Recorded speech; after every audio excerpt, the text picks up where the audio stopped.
ಕೂಡ ಗೊತ್ತಿದೆ. ಇವತ್ತು ಒಳ ಮೀಸಲಾತಿನ ಘೋಷಣೆ ಮಾಡುವಂಥದ್ದು ಚುನಾವಣಾ ನೀತಿ ಸಮಿತಿಯ ಒಳಗಡೆ ಬರ್ತಿಲ್ಲ, ಬರೋದು ಸಾಧ್ಯನೂ ಇಲ್ಲ. ಯಾಕೆ ಅಂದ್ರೆ ಅದು ವಿಧಾನಸಭೆಯಲ್ಲಿ ಮಂಡನೆಯಾಗಿ ಅಲ್ಲಿ ಅಪ್ರೂವಲ್ ಆಗಿ ರಾಜ್ಯಪಾಲರ ಅಂಗೀಕಾರ ಪಡೆದು ಕಾನೂನು ಆದ್ಮೇಲೆ ಅದು ಹೆಂಗೆ ಚುನಾವಣಾ ನೀತಿ ಸಮಿತಿಯಲ್ಲಿ ಬರ್ತದೆ ನನಗೆ ಇವತ್ತು ಅರ್ಥ ಆಗಿಲ್ಲ. ಯಾವ ಕಾನೂನು ಪಡೆದಿದ್ದು ಇದು ಗೊತ್ತಿಲ್ಲ. ಆದ್ರೆ ಈ ನೈವಚಿಕ ಸರ್ಕಾರ ಇದರ ಚುನಾವಣಾ ನೀತಿ ಸಮಿತಿ ಬರುತ್ತೆ ಅಂತ ನೆಪವನ್ನ ಹೇಳಿ, ಯಾಕೆ ಮೊನ್ನೆ 12ನೇ ತಾರೀಕು ನಮ್ಮ ಸಮಾವೇಶ ಆಯ್ತಲ್ಲ, ಆ ಸಮಾವೇಶ ವೇದಿಕೆ ಬಂದಿದ್ರಲ್ಲ, ಅವತ್ತು ಇವು ಕೆಲವರ ಬುದ್ಧಿ ಇತ್ತ, ಲದ್ದಿ ಇತ್ತ. ಆಗಾಗಲೇ ಚುನಾವಣೆ ಅನೌನ್ಸ್ ಆಗಿತ್ತಲ್ವಾ, ಅವತ್ತು ಹೇಳ್ಬೋದಿತ್ತಲ್ಲ ನಮ್ಮ ವೇದಿಕೆ ಮೇಲೆ 27ನೇ ತಾರೀಕು ಚುನಾವಣಾ ನೀತಿ ಸಮಿತಿ ಇರುತ್ತೆ, 27 ಮಾಡಕ್ ಬರಲ್ಲ, ನಮ್ಮ ಇನ್ನೂ 3 ತಿಂಗಳವರೆಗೂ ಕೂಡ ನಾವು ಸತ್ತಿರ್ತೀವಿ, ಆಮೇಲೆ ಎದ್ದು ಬರ್ತೀವಿ ಅಂತ ಹೇಳ್ಬೋದಿತ್ತಲ್ವಾ. ಹೇಳಿದ್ರೆ ಅವತ್ತು ನಮ್ಮನ್ನು ವಂಚಿಸ್ಬಿಡೋದು. ಇಷ್ಟು ನಯವಂಚನೆಯನ್ನು ಮಾಡ್ತಾ ಇರೋ ಈ ಸರ್ಕಾರಕ್ಕೆ ನಾವು ಸರಿಯಾದ ರೀತಿಯಾದಂತಹ ಬುದ್ಧಿಯನ್ನು ನಾವು ಕಲಿಸಲೇಬೇಕು.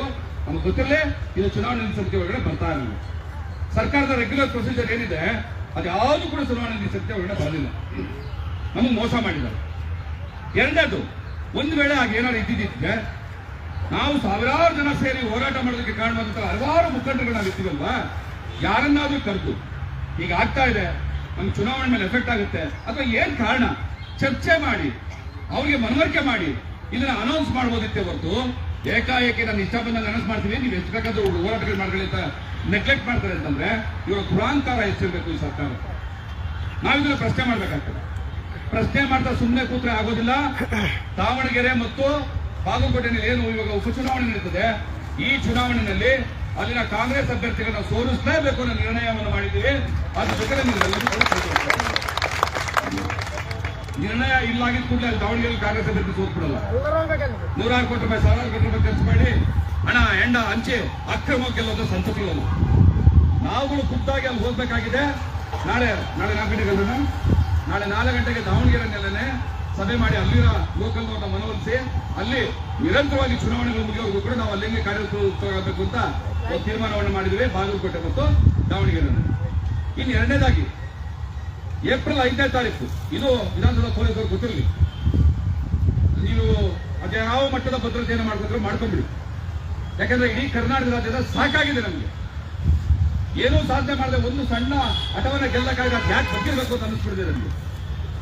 ಏಪ್ರಿಲ್ 5ನೇ ತಾರೀಕು ಜಗಜೀವನ್ ರಾಮ್ರವರ ಜಯಂತಿ ದಿವಸ ನಯವಂಚಕ, ದಲಿತ ವಿರೋಧಿ ಅನ್ನೋದಕ್ಕಿಂತ ಮಾದಿಗರ ವಿರೋಧಿ, ಈ ಮಾದಿಗರ ಮನೆ ಹಾಳರು ಬಾಬಾ ಸಾಹೇಬ್ ಅಂಬೇಡ್ಕರ್ ಅವರ ಸ್ಟ್ಯಾಚ್ಯೂವನ್ನಾಗ್ಲಿ ಬಾಬು ಜಗಜೀವನ್ ರಾಮ್ರವರ ಸ್ಟ್ಯಾಚ್ಯೂವನ್ನಾಗ್ಲಿ ಮುಟ್ಟಿ ಮಾಲಾರ್ಪಣೆ ಮಾಡೋದಕ್ಕೆ ನಾವು ಅವಕಾಶ ಕೊಡೋದಿಲ್ಲ.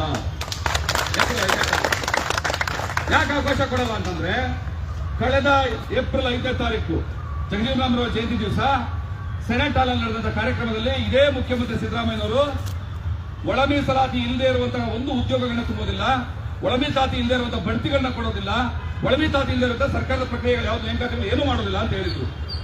1 ವರ್ಷ ಆಗ್ತಾ ಬಂತು. ಎಷ್ಟು ಬಡ್ತಿಗಳಾಯ್ತು, ಎಷ್ಟು ನೇಮಕಾತಿಗಳಾಯ್ತು.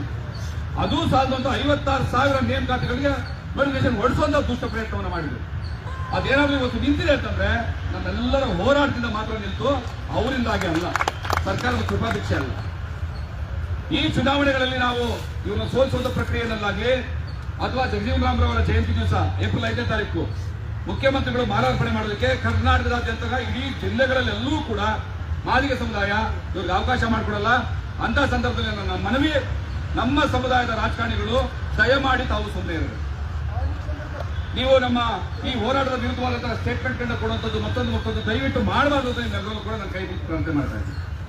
ನಿನ್ನೆ ಕೂಡ ಸ್ಟೇಟ್ಮೆಂಟ್ ಅನ್ನ ಈ ಮುಖ್ಯಮಂತ್ರಿಗೆ ನಾಚಿಕೆ ಮಾನ ಮರ್ಯಾದೆ ಇದ್ದಿದ್ರೆ ಬಂದು ನನ್ನಿಂದ ಇಂಥ ತಪ್ಪಾಗ್ತಾ ಇದೆ, ನನ್ನಿಂದ ಇದನ್ನ ಮಾಡಕ್ ಆಗ್ತಾ ಇಲ್ಲ, ನಾನೊಬ್ಬ ಅಸಹಾಯಕನಾಗಿದ್ದೀನಿ, ಷಡ್ಯಂತ್ರಗಳಿಗೆ ಬಲಿಯಾಗಿದ್ದೀನಿ, ಬ್ಲಾಕ್ ಮೇಲ್ಗೆ ಒಳಗಾಗಿದ್ದೀನಿ, ನನ್ನ ಕೈಲಿ ಮಾಡಕ್ಕಾಗ್ತಾ ಇಲ್ಲ, ನನಗೆ ನನ್ನ ಮಗನ ಭವಿಷ್ಯ ಮುಖ್ಯನೇ ಹೊರತು ನನಗೆ ರಾಜ್ಯದ ಮಾದಿಗರ ಭವಿಷ್ಯ ಮುಖ್ಯ ಅಲ್ಲ, ನಾನು ಇಷ್ಟು ಸ್ವಾರ್ಥಿ ಇದ್ದೀನಿ ಅಂತ ಪತ್ರಿಕಾಗೋಷ್ಠಿಯಲ್ಲಿ ಹೇಳ್ಬೇಕಿತ್ತು, ನಮ್ ಸಾರಿ ಕೇಳಬೇಕಿತ್ತು. ಆದ್ರೆ ತಾನು ಕಣ್ಣಂತೆ ತಪ್ಪಿಸ್ಕೊಂಡು ಹೋದ್ರು ನಮ್ಮದೇ ಸಮುದಾಯದ ರಾಜಕಾರಣಿಗಳ ಮೂಲಕ ಇನ್ನು 3 ತಿಂಗಳು ಕಾಯ್ದೆ ಅಥವಾ 4 ತಿಂಗಳು ಕಾಯ್ದೆ ಅನ್ನೋ ಸ್ಟೇಟ್ಮೆಂಟ್ ಕೊಡ್ತಾ ಇದ್ದಾರೆ. ನಾನು ಈಗಲೂ ಕೂಡ ನಮ್ಮ ಸಮುದಾಯದ ರಾಜಕಾರಣಿಗಳಿಗೆ ಕೈ ಮುಗಿದು ಪ್ರಾರ್ಥನೆ ಮಾಡೋದು, ದಯವಿಟ್ಟು ಚುನಾವಣೆ ಸಂದರ್ಭದಲ್ಲೂ ಕೂಡ ನಮ್ಮ ಈ ಸಮುದಾಯದ ನಿರ್ಣಯದ ವಿರುದ್ಧವಾಗಿ ನೀವು ಪ್ರಚಾರಕ್ಕೆ ಬರಬೇಡಿ. ಸಮುದಾಯದ 40 ಲಕ್ಷ ಜನರ ಒಂದು ಆತ್ಮಗೌರವವನ್ನು ದಯವಿಟ್ಟು ನೀವು ಕಾಪಾಡಿ, ಅದನ್ನು ಗೌರವಿಸಿ. ಹಾಗೆ ಏಪ್ರಿಲ್ ಆಗಲಿ 5ನೇ ತಾರೀಕಾಗಲಿ 14ನೇ ತಾರೀಕು ಏನು ನಾವು ಅಂಬೇಡ್ಕರ್ ಜಯಂತಿ ಆಗಲಿ ಜಗಜೀವನ್ ಜಯಂತಿ ಆಗಲಿ ಸರ್ಕಾರವನ್ನ ಮಾಡೋಕೆ ಅವಕಾಶ ಕೊಡದೆ ನಾವು ಮಾಡ್ತೀವಲ್ಲ, ನಮ್ಮ ಜೊತೆ ಬೆಂಬಲವಾಗಿ ಇರಬೇಕು ಅಂತ ತಮ್ಮೆಲ್ಲರೂ ಕೂಡ ನಾವು ಕೇಳ್ಕೊಳ್ಳುತ್ತಾ ಇದ್ದೀವಿ.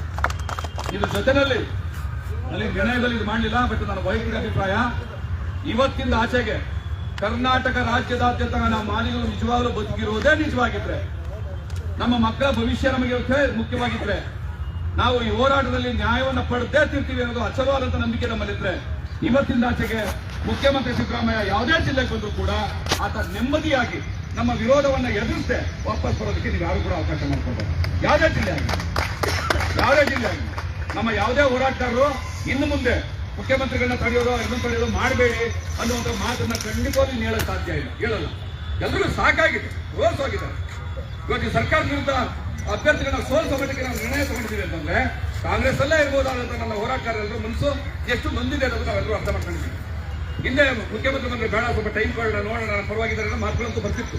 ಸಮಯ ಅದು ಒಂದು ನಂಬಿಕೆ, ನನಗಿಲ್ಲದೆ ಇರೋ ನಂಬಿಕೆ ನಿಮ್ಗೆ ಇರಲೇಬಾರ್ದು ಅಂತ ಏನಿಲ್ಲ. ಈಗ ನಮ್ಗೆ ಯಾರಲ್ಲೂ ನಂಬಿಕೆ ಇಲ್ಲ. ಈ ರಾಜ್ಯದ ಯಾವುದೇ ಮೂಲೆಗೆ ಸಿದ್ದರಾಮಯ್ಯನವರು ಬಂದರೂ ಕೂಡ ಅವರು ನೆಮ್ಮದಿಯಾಗಿ ನಮ್ಮ ವಿರೋಧವನ್ನ, ನಮ್ಮ ತುಪ್ಪುಗಾಟ ಪ್ರದರ್ಶನವನ್ನು ವೀಕ್ಷಿಸದೆ ಆಚೆ ಬರಬಾರ್ದು. ಅಂಥದ್ದೊಂದು ನಿರ್ಣಯಗಳನ್ನ, ಕಾರ್ಯಕ್ರಮಗಳನ್ನ ಇಡೀ ರಾಜ್ಯದಿಂದ ಏನ್ ಬಂದಿದ್ರೆ ನಿಮ್ಮ ಜಿಲ್ಲೆಗಳಲ್ಲಿ ನಾಳೆಯಿಂದಲೇ ಕಾರ್ಯಪ್ರವೃತ್ತರಾಗಿ ಈ ಕೆಲಸವನ್ನು ಮಾಡಬೇಕು ಅಂತ ತಮ್ಮೆಲ್ಲರೂ ಕೂಡ ನಾನು ಮಾಡ್ತಾ ಇದ್ದೀನಿ, ಪ್ರಾರ್ಥನೆ ಮಾಡ್ತಾ ಇದ್ದೀನಿ. ಇನ್ನು ನಾವು ಸಮಾವೇಶ ಮಾಡೋದು, ಭಾಷಣ ಮಾಡೋದು, ಈ ಮುಖ್ಯಮಂತ್ರಿಗಳನ್ನ ಕರ್ಸ್ಕೊಳ್ಳೋದು ವೇದಿಕೆಗೆ ಏನೋ ಪ್ರಯೋಜನ ಇಲ್ಲ. ರಾಜಕೀಯವಾಗಿ ನಿಮಗೆ ನಾವು ಥ್ರೆಟ್ ಅಂತ ಹೇಳುವವರೆಗೂ ಕೂಡ ಇವರು ಬುದ್ಧಿ ಕಲಿಯಲ್ಲ. ಮಾದಿಗರ ಎದುರಾಕೊಂಡಂತ ಯಾವುದೇ ಸರ್ಕಾರ ಉಳಿಯೋಕೆ ಆಗಲ್ಲ ಅನ್ನೋ ಗಟ್ಟಿ ನಿರ್ಧಾರವನ್ನು ಮಾಡಿದ್ರೆ ಮಾತ್ರ ನಾವು ಗೆದ್ದಿದ್ದೀವಿ ಅಂತ. ಇಲ್ಲದೆ ಹೋದ್ರೆ ಯಾರ ಖಾಲಿ ಪೀಳಿಗಳೆಲ್ಲ ನಮ್ಮ ವಿರುದ್ಧ ಸ್ಟೇಟ್ಮೆಂಟ್ ಕೊಡ್ತಾರೆ, ಸುಳ್ಳು ಮಾಹಿತಿಗಳನ್ನ ಕೊಡ್ತಾರೆ, ಸರ್ಕಾರದ ಕಾಯ್ದೆ ಕಾನೂನುಗಳನ್ನೇ ತಿರುಚಿ ಹೇಳ್ತಾರೆ. 1901ನೇ ಇಸ್ವಿಲಿ ಇದ್ದಂತಹ ಮಾದಿಗರ ಪಾಪ್ಯುಲೇಷನ್ ಮೈಸೂರ್ದು ಇಡೀ ಕರ್ನಾಟಕಕ್ಕೆ ಅಂತ ಅನ್ವಯಿಸಿ ಮಾತಾಡುವಂತಹ ಅಯೋಗ್ಯ ಸರ್ಕಾರಿ ಅಧಿಕಾರಿಗಳು ಸಾರ್ವಜನಿಕರ ವೇದಿಕೆಯಲ್ಲಿ ಮಾತಾಡ್ತಾರೆ. ಈ ಸರ್ಕಾರದ ಕಾರ್ಯದರ್ಶಿಗಳು ಏನ್ ಮಾಡ್ತಾ ಇದ್ದಾರೆ ಅಂತ ಗೊತ್ತಿಲ್ಲ. ಅದ್ರ ಮೇಲೆ ಒಂದು ಕ್ರಮ ತಗೊಳ್ತಾರೆ. ಒಬ್ಬ ಸ್ಕೂಲ್ ಟೀಚರ್, ಸಾಧಾರಣ ಸ್ಕೂಲ್ ಟೀಚರ್, ಏನೋ ಒಂದು ಕೋಪಕ್ಕೆ ವಾಟ್ಸ್ಆಪ್ ಗ್ರೂಪ್ ಅಲ್ಲಿ ಒಂದು ಸಣ್ಣ ಮೆಸೇಜ್ ಹಾಕಿದ್ಕೆ ಹುಣಸೂರಿನಲ್ಲಿ ಸಸ್ಪೆಂಡ್ ಮಾಡೋದು. ಆದ್ರೆ ಈ ಅವಿವೇಕ ಅಯೋಗ್ಯನ ಯಾರು ಕೂಡ ಬಿಡ್ತಾ ಇಲ್ಲ. ಇದು ನಮ್ಮ ಸೋಲು ಅಂತ ಅನ್ಕೋಬೇಕಾ, ಅಥವಾ ಸರ್ಕಾರದ ನಿರ್ಲಕ್ಷ್ಯತೆ ಅಂತ ಅನ್ಕೋಬೇಕಾ, ಅಥವಾ ನಿಮ್ಮ ಪಾರ್ಶಾಲಿಟಿ ಅಂತ ತಿಳ್ಕೋಬೇಕಾ? ಸೊ ನಾವೀಗ ಮುಖ್ಯ ಕಾರ್ಯದರ್ಶಿಗಳು, ಸರ್ಕಾರ ಮುಖ್ಯ ಕಾರ್ಯದರ್ಶಿಗಳು ಕೂಡ ನಮ್ಮ ಟೀಮು ಇವತ್ತು ನಾಳೆ ಯಾವತ್ತೂ ಟೈಮ್ ಮಾಡಿಕೊಂಡು ಆಗ್ರಹಿಸಬೇಕು. ಚಂದ್ರಶೇಖರ್ ಏನ್ ಸ್ಟೇಟ್ಮೆಂಟ್ ಕೊಡ್ತಾ ಇದ್ದಾರೆ ಸರ್ಕಾರಿ ನೌಕರರ ಅಧ್ಯಕ್ಷನಾಗಿ, ಆತ ಹೇಳುವಂಥದ್ದು, ನಾಗಮೋಹನ್ ದಾಸ್ ನೀನೇನು ಹೊಟ್ಟೆಗೆ ಅನ್ನ ತಿಂದೆ ಏನ್ ತಿಂತೆ ಅಂತ ಪಬ್ಲಿಕ್ ಅಲ್ಲಿ ಒಬ್ಬ ಸರ್ಕಾರಿ ನೌಕರ ಮಾತಾಡ್ತಾನೆ. ಈ ಸರ್ಕಾರದ ಮೇಲೆ ಏನು ಕ್ರಮ ಮಾತಾಡ್ತಾರೆ? ಏನು ಮಾನಗೇಡಿ ಸರ್ಕಾರ ಹೋಯ್ತು ನಮ್ಗೊಂದು ಗೊತ್ತು. ಮಾದಿಗರಿಗಾದ್ರೂ ಒಂದೇ, ಇನ್ನೊಬ್ಬರಿಗಾದ್ರೂ ಒಂದೇ ಅಂತ ಮಾಡಬೇಕಿದೆ. ಹಾಗಾಗಿ ಈ ಹೋರಾಟದ ದಿಕ್ಕಲ್ಲಿ ನಾವು ಇನ್ನೆಚ್ಚು ಭಾಷಣಗಳಲ್ಲ, ಹೆಚ್ಚೆಚ್ಚು ಕಾರ್ಯಪ್ರವೃತ್ತರಾಗಬೇಕು. ಈ ಸರ್ಕಾರಕ್ಕೆ ನಾವು ಥ್ರೆಟ್ ಅನ್ನೋದನ್ನ ತೋರಿಸ್ಕೊಡ್ಲೇಬೇಕು. ಈ ನಿಟ್ಟಿನಲ್ಲಿ ನೀವೆಲ್ಲರೂ ಕೂಡ ಇನ್ನು ಮುಂದೆ ಕಾರ್ಯಪ್ರವೃತ್ತರಾಗಬೇಕು ಅಂತ ನಾವೆಲ್ಲರೂ ಕೂಡ ಕೇಳ್ಕೊತಾ ಇದ್ದೀವಿ. ಜೈ ಭೀಮ್, ಜೈ ಮಾದಿಗ.